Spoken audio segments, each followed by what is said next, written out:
Para hadirin kaum muslimin muslimat yang dirahmati Allah Subhanahu wa taala. Sebelumnya marilah senantiasa kita panjatkan puji dan syukur hanya kepada Allah atas segala limpahan nikmat-Nya kepada kita, terutama sekali nikmat iman, Islam, sehat afiat. Para jemaah, tema kita siang ini adalah akhlak mulia, merupakan hasil puncak dari ibadah Ramadan. Dan inilah yang nanti menjadi tegaknya Islam di permukaan bumi ini. Dengan akhlak yang mulia. Tentu ia sudah berproses digodok di bulan Ramadan.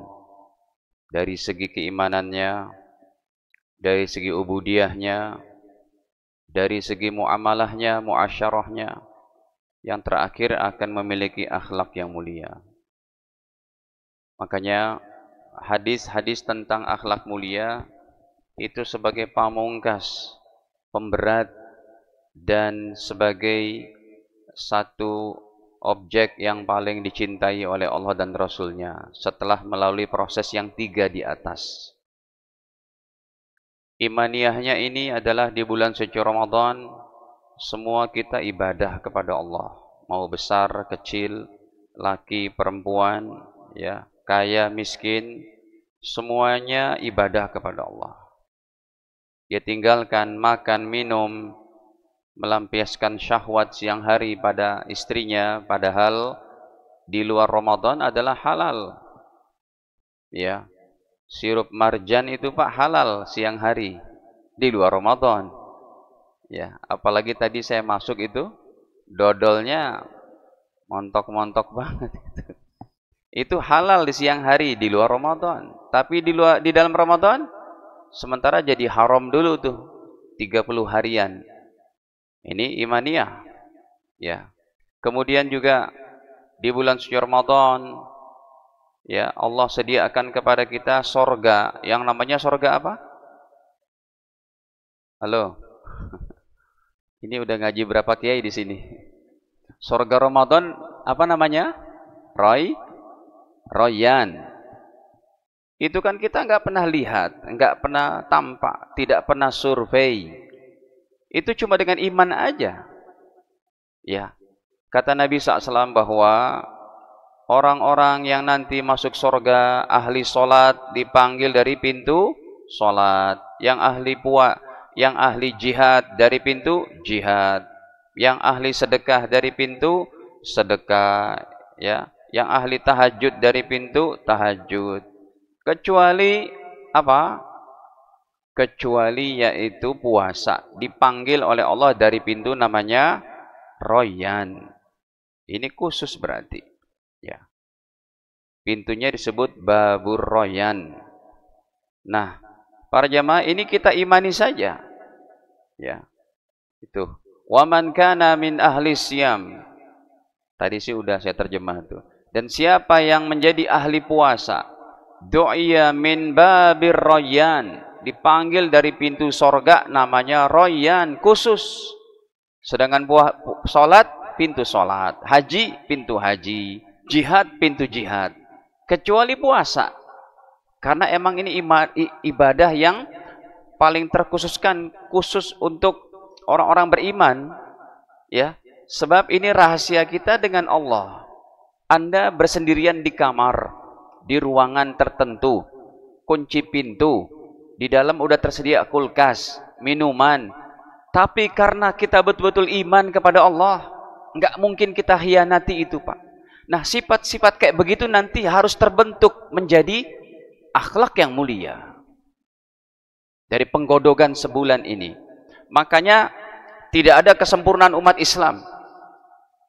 Selama mereka umat Islam tidak akan sempurna, Pak. Kenapa? Selama kita masih hidup, terus digodok oleh Allah dalam training bulanan. Training bulanannya apa? Ramadan. Ya, kayak saya berkendara, mobil kaca saya hitam semuanya, Pak. Ya. Tadi katanya Ustaz tebet dodol ya. Nanti saya berangkat pulang nih, nggak ada siapa-siapa. Ya. Tinggal kita makan, minum sambil nyetir bisa. Tapi itu kita tidak lakukan. Kenapa? Karena iman kita kepada Allah. Ya. Demikian juga ibadah Ramadan. Di antaranya tarawihnya. Capek-capek kita sholat, hadirin. Apalagi di beberapa masjid, ya udah mulai tuh tarawihnya apa? 1 juz. Ini kan karena keimanan aja. Karena mau ibadah kepada Allah. Belum lagi nanti kita datang pas 10 malam terakhir. Puncak daripada ibadah Ramadan. Yaitu Lailatul Qadar. Yang kita diperintahkan untuk mencarinya dari malam 21, malam 22, 23, sampai 29.30-nya. Ya, itu kita jalankan semua. Capek memang. Tapi ini semuanya tujuannya untuk membentuk jati diri kita. Belum lagi nanti muamalah muasyarah. Muamalah muasyarah pun di bulan Ramadan, ya, kita diperintahkan ini untuk apa? Di antaranya muamalah muasyarah, bersedekah ataupun memberikan iftar, memberikan makanan berbuka itu kepada yang puasa. Sekalipun kita lagi puasa juga. Kita puasa tapi tetap kita bersedekah. Kasih makan, memberi makan orang yang berpuasa. Kita dapat pahala sebanyak dari orang yang berpuasa. Bahkan hadirin, di Mekah Al-Mukarramah itu kalau Anda umrah Ramadan, itu setiap jamaah yang masuk ke Masjidil Haram atau di pelatarannya udah ada orang-orang khusus yang keliling, Pak. Dibawa paketan plastik begitu, isinya susu, air zam-zam, kecil-kecil gitu. Mungkin ada yang pernah ngalamin, korma, roti. Sekarang kadang Pak, satu halakoh kan orang-orang kayaknya tuh beda-beda. Mereka sama ajudan-ajudannya tuh bawa teng-tengan.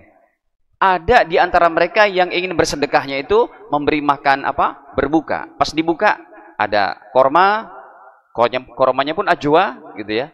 Ada susu kecil, ada roti, ada air zam-zam, ditambah ada 1 amplop. Amplopnya 500 real, Pak. Saking inginnya mereka bersedekah itu. Memberi makan kepada orang yang berpuasa. Hadirin, 500 real berapa, Pak? 1 juta lebih kan? Ya, hampir ya 1 juta, 1 lah, 1,6 gitu. Nah, para jemaah dirahmati Allah, nah ini ritual ibadah Ramadan itu harus sampai kepada puncaknya, akhlak yang mulia. Makanya tadi saya katakan, orang yang berakhlak mulia, ya, dia akan memiliki menjadi objek yang di atas begitu, yang lebih. Contohnya yang pertama, hasil Ramadan ini hadirin. Kata Nabi, orang yang berakhlak mulia menjadi umat yang paling aku cintai. Yang paling Allah muliakan. Yang paling berat amal solehnya. Begitu hasil daripada akhlak mulia. Kalau semua orang Islam Indonesia betul-betul menjalankan Ramadan dan menghasilkan akhlak yang mulia ini hadirin, ya, ini beres masalah Indonesia, Pak. Jadi kemaslahatan daripada kehidupan kita ditentukan dengan Ramadan ini yang nantinya harus kita pakai pada 11 bulan yang akan datang. Kangen banget, Pak, kita rindu banget dengan sifat kayak begini nih.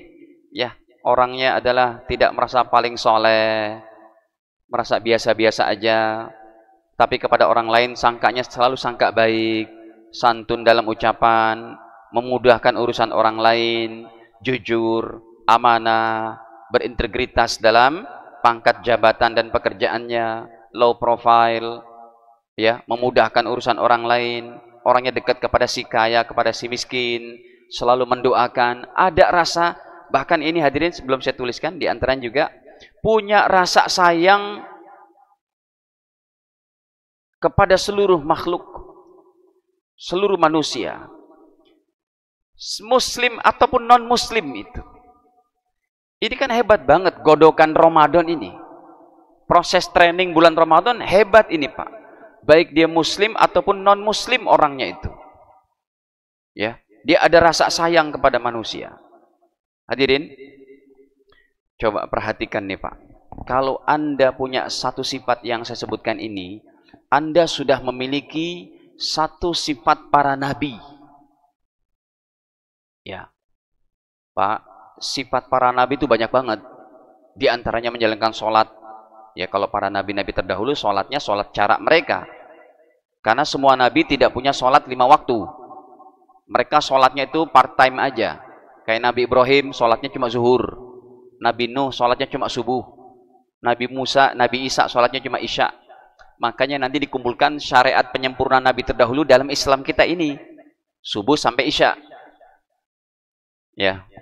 Nah hadirin, sifat para Nabi kan banyak tuh. Dia sholat, dia puasa, zakat. Tapi ada pada puncak sifat para Nabi. Kalau Anda memiliki ini, dengan hasil penggodogan di bulan Ramadan, Anda sudah memiliki salah satu sifat para Nabi, Pak. Apa? Punya rasa sayang kepada seluruh manusia. Caranya gimana? Doakan mereka hadirin. Sisipkan dan selipkan doa-doa kita setiap hari. Kalau kita berdoa, setelah kita doakan ayah, bunda kita, diri kita, anak istri, anak suami, kita doakan umat Islam, Allahumma gfir lil muslimin wal muslimat. Tolong hadirin, sisipkan juga doa untuk non-muslim. Itu rasa kasih sayang para nabi itu. Makanya para nabi tetap meladeni umatnya, Pak. Nabi Nuh dilempar apa? Kotoran. Nabi Musa dikejar oleh Fir'aun. Tetap mereka mendoakan. Tetap mereka datang lagi kepada pintu pemerintahnya Fir'aun itu. Ayo Bang On, masuk Islam yuk. Gitu. Itu kan bapak angkatnya, Pak. Bapak angkatnya siapa? Nabi Musa. Kenapa? Ada rasa kasih sayang. Sayang supaya hati mereka itu mau beriman kepada Allah. Bukan dalam arti rasa kasih sayang kita ridho kepada kemaksiatannya, ridho kepada kesyirikannya, ridho kepada penyembahannya kepada selain Allah. Bukan begitu. Tapi rasa sayang supaya Allah campakkan, berikan, tumpah ruahkan hidayah ke dalam hati mereka. Nah hadirin, ini coba kita lihatkan hadisnya.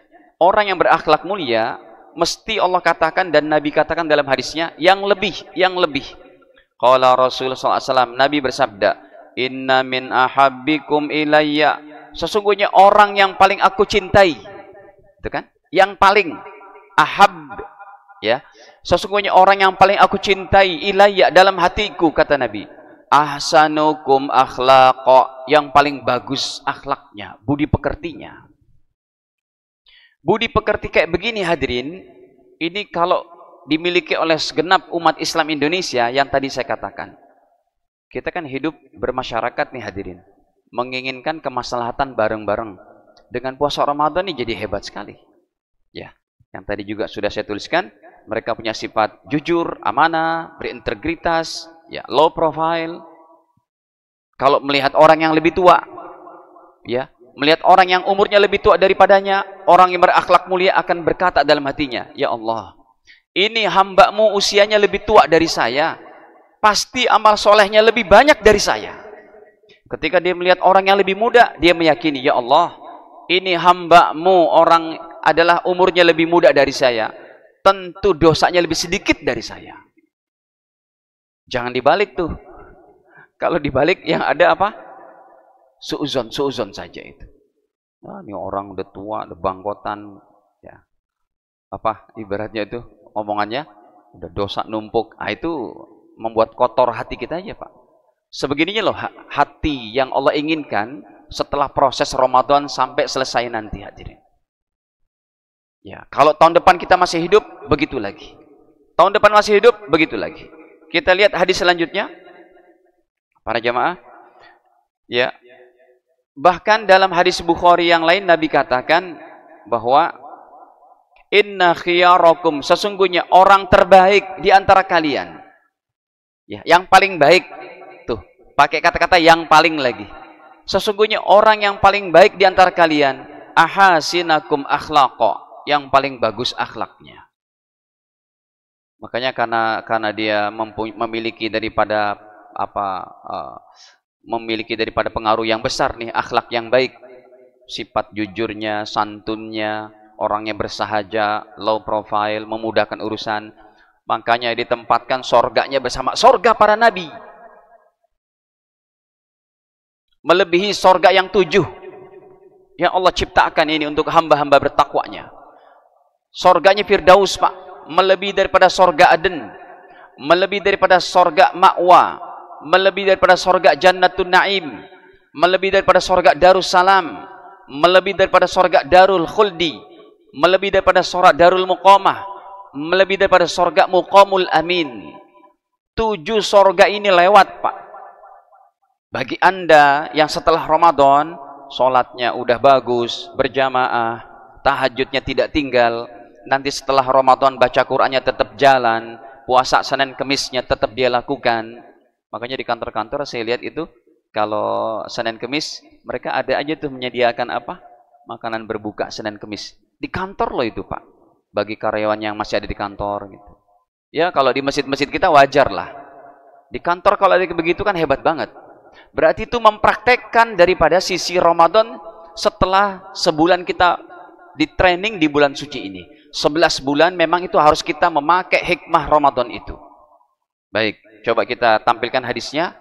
Orang yang berakhlak mulia ditempatkan surganya menjadi surga Firdaus. Makanya sebenarnya puncak daripada pembicaraan Ramadan ini dia, hadirin. Akhlak yang mulia itu harus, ya, Ramadan kita harus menghasilkan daripada akhlak yang mulia ini. Coba kita perlihatkan hadisnya. Riwayat daripada Imam Abu Daud. Nabi SAW bersabda, Ana za'imun, kata Nabi. Yang pertama, saya menjamin, kata baginda, bibaitin fi rabadil jannah, untuk umatku mendapatkan sorga di tepi sorga. Satu rumah di tepi sorga bagi umatku yang apa? Liman tarakal mira, bagi orang yang meninggalkan perdebatan, wa in kana muhiqqa, sekalipun dia benar. Ya, jangan berdebat, apalagi kalau ranahnya cuma ranah perbedaan pendapat. Bapak Ibu sekalian, mungkin Anda mendengar di medsos, ya. Ya, ada ceramah-ceramah para ustadz yang mengatakan Tarawih 23 itu bid'ah. Sumpamanya, ada menyatakan niat pakai nawaitu shoma ghadin itu bid'ah. Ada lagi ustadz yang menyatakan imsak itu enggak ada contoh dari Nabi. Bapak Ibu sekalian, kalau Anda mendengar kayak begitu, jangan mudah terpengaruh. Ya, itu ranahnya ranah perbedaan pendapat. Makanya saya katakan kalau ada seorang ustadz yang dia ranah perbedaan pendapat masih kayak begitu cara mainnya, itu akhlaknya sangat minim ustadz kayak begitu. Berarti dia menyalahkan orang-orang selevel Imam Nawawi, Imam Ibnu Hajar Asqalani, yang semua itu ada dalilnya gitu loh. Ustadz-ustadz yang ada di medsos itu, Pak, seumuran saya, tidak ada yang kita ini boleh dites hafalan hadis kita sama-sama itu. Nggak ada yang kita hafal 100.000 hadis, Pak. Saya ngaji di Mekah, di Madinah, kita ngaji di Pakistan, di India, di Indonesia. Saya tanya kepada para masyayikh, ada nggak yang hafal hadis 100.000? Tidak ada. Ilmu kita ini sangat minim lah zaman sekarang. Jadi harus betul-betul si ustadz itu dia punya rasa hanif, akhlak yang baik, ya, tidak mudah merasa paling benar sendiri, yang lain salah.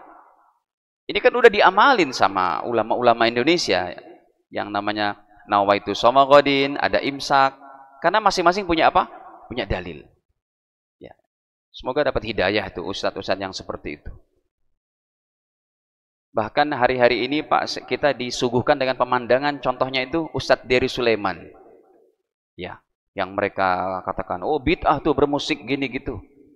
Baru kemarin aja dia udah berapa kali mengislamkan orang loh, Pak.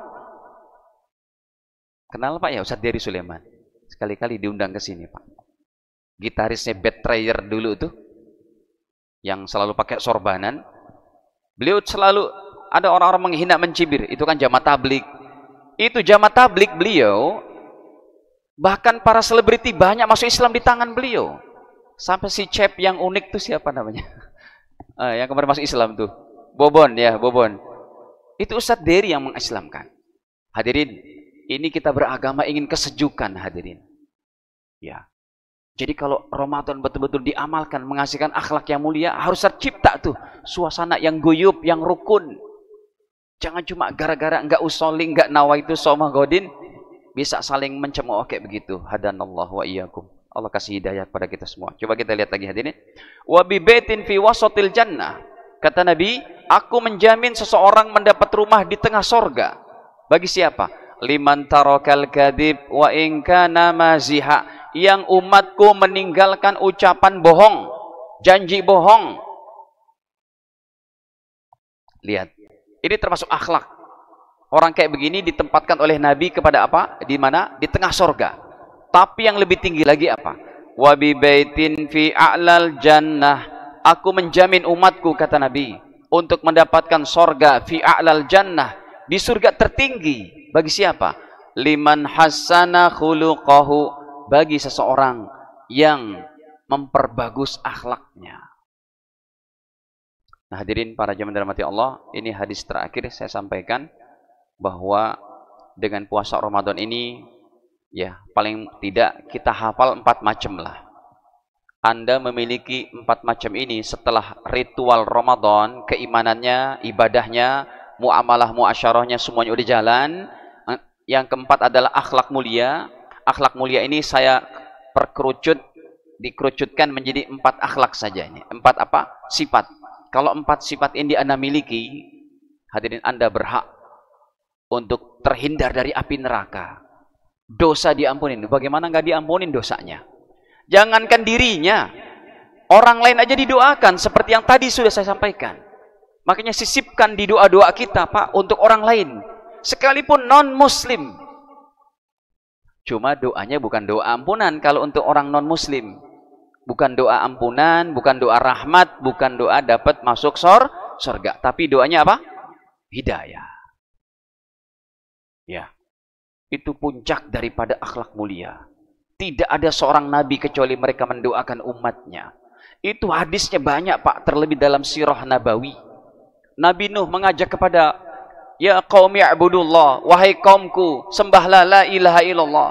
Nabi Ibrahim menyatakan, wahai kaumku, sembahlah la ilaha illallah. Wahai, kata Nabi Musa, sembahlah, wahai Bani Israel, sembahlah la ilaha illallah. Nabi Yusuf kepada umatnya, sembahlah la ilaha illallah. Semuanya begitu. Mereka mengajak dan mereka mendoakan orang-orang kafir itu. Makanya dalam banyak ayat, kita disebut dengan non-muslim bersaudara oleh Allah. Yang pasti-pasti aja deh, nggak usah pakai dalil. Kenapa Allah sebutkan kita bersaudara dengan orang kafir, Pak? Ada yang tahu jawabannya? Saudara se-Adam. Saudara se-Adam dan Hawa. Bahkan dalam ayatnya Allah tegaskan. Nih, kalau yang gampangnya nih. Ini supaya jangankan dengan orang Islam, Pak. Dengan non-muslim aja akhlak yang mulia. Harus ada rasa kasih sayang. Sama-sama manusia berhak menempati surga Allah Ta'ala. Dipanggil tuh kita saudara mereka.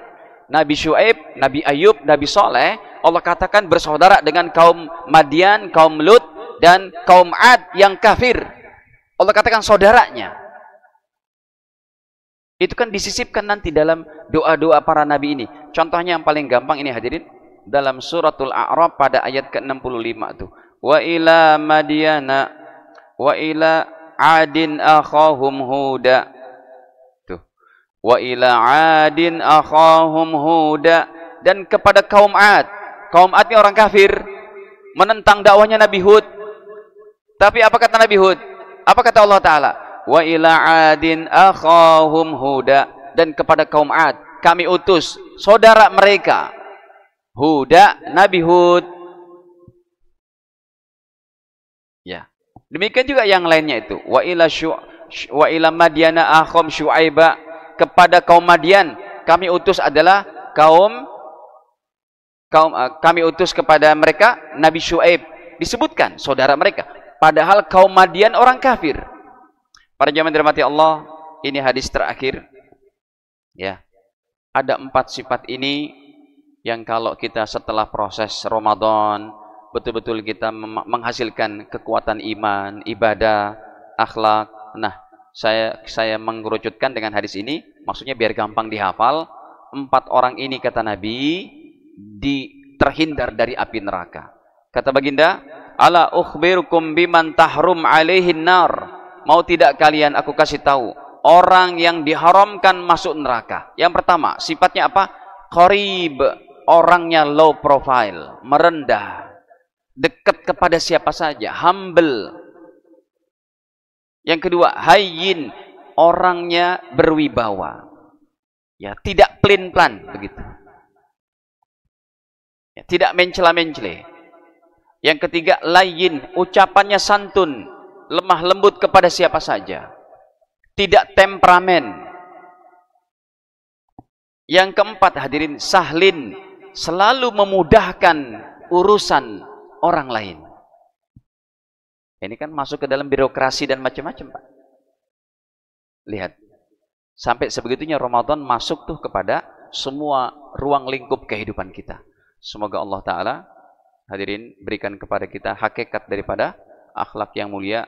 Setelah kita capek-capek terawih, puasa siang hari, tilawah Quran, i'tikaf, harus menghasilkan daripada akhlak yang mulia sebagai puncak daripada ibadah Ramadan. Hadanallah wa iyyakum ajma'in. Semoga Allah berikan taufik hidayahnya kepada kita semua. Kita akhiri saja taklim ini dengan sama-sama baca kafarah majelis. Subhanakallahumma bihamdik, asyhadu an la ilaha illa anta astaghfiruka wa atubu ilaik. Wassalamualaikum warahmatullahi wabarakatuh.